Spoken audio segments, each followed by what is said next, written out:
Guys, want to get you a video of working Molly at the park this morning. So we're working her for her meals. It's the first thing that I like to do when I get new training dogs is put them on what we call a work for food. So she didn't get her breakfast out of a bowl this morning.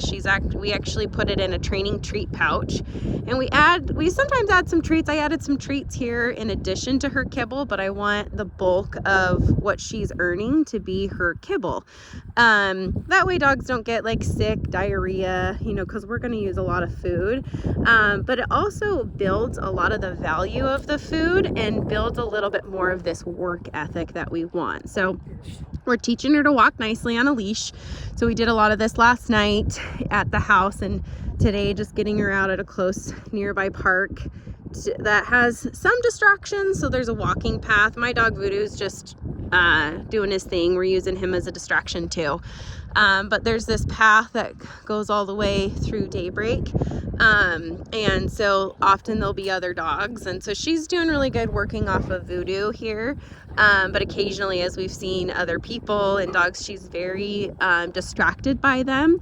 And so my approach with things like that is I want to have a dog that's very neutral to their environment. And that's hard to do because it's not natural. Most of the time dogs come out, they want to be little scavengers and investigate all of the things and be curious about what people are doing and what other dogs are doing.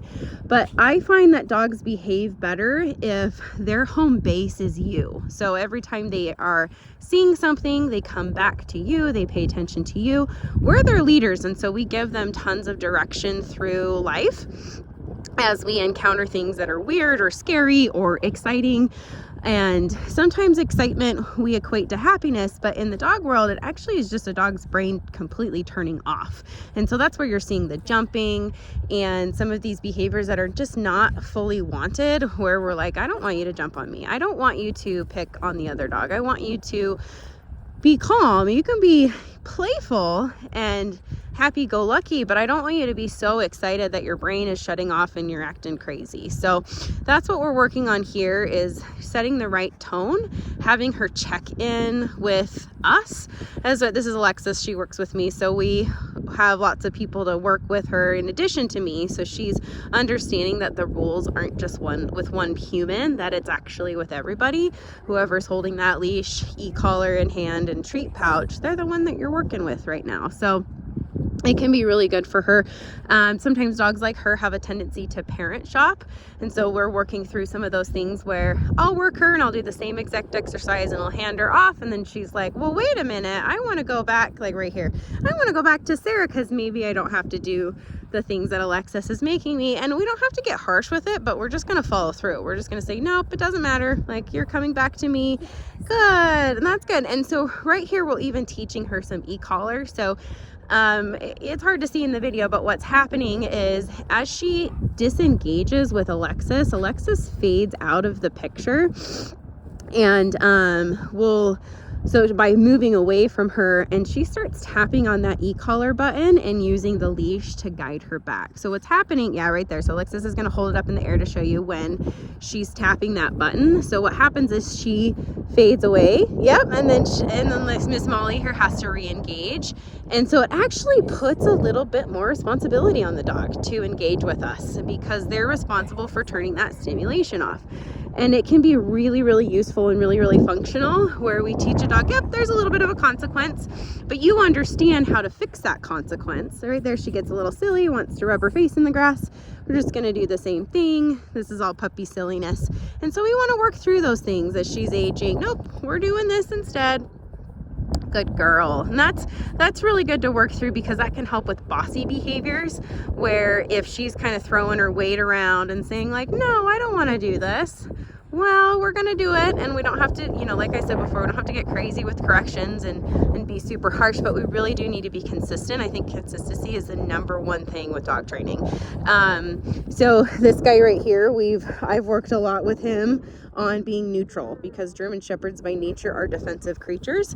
And so he's not even like, Molly came over to the house and he's just like, hey, cool dog. I don't really care. I just care about mom, because we've worked so much on that. And I've been really consistent with rewarding him when he's engaging with me. That's why he's waiting for me. He's like, what are you going to make me do, mom? So So really, really good to start with a young puppy to encourage these things. I'm not a wait and see person. So a lot of times people get dogs out on the walk and they encounter something where the dog is ahead and there's another dog approaching, and they say, let's wait and see what the dog is going to do. I actually don't wait and see. I just say, oh, we're going to heel. We're going to do these things because I want the dog seeking direction from me, not putting matters into their own hands. When the dog is in front of us on the walk, what tends to happen is that when they take matters into their own hands, sometimes they can perceive things as threats. As they're ahead, they're in this like guardy position. And a lot of that's just we've set them up for failure in that way, where they're way ahead of us. They're not engaged with us. They're not asking for help in scenarios, for direction on things. And that's kind of what she wants to do. She's like, I want to go over here and I want to go see this. And then, it's day 2. So we're going to work on lots of things where she's paying attention to us and being really clear with what we're asking of her, so we can get dogs, no matter the temperament. I think if this German Shepherd here didn't have training, I think he would be a nightmare. So I think because that's the breed, is they're difficult in that way. And so little Aussies are busy and bossy, and so that's what we're working through with that impulse control and making sure that she's putting what we want first and we're following through. So day 1, learning e-collar, or day 2, excuse me, day 1.5, I guess, learning e-collar, learning not to jump. She's been a little jumpy, and that's kind of the things that we're working through. So we correct that and then also follow up with showing her what to do.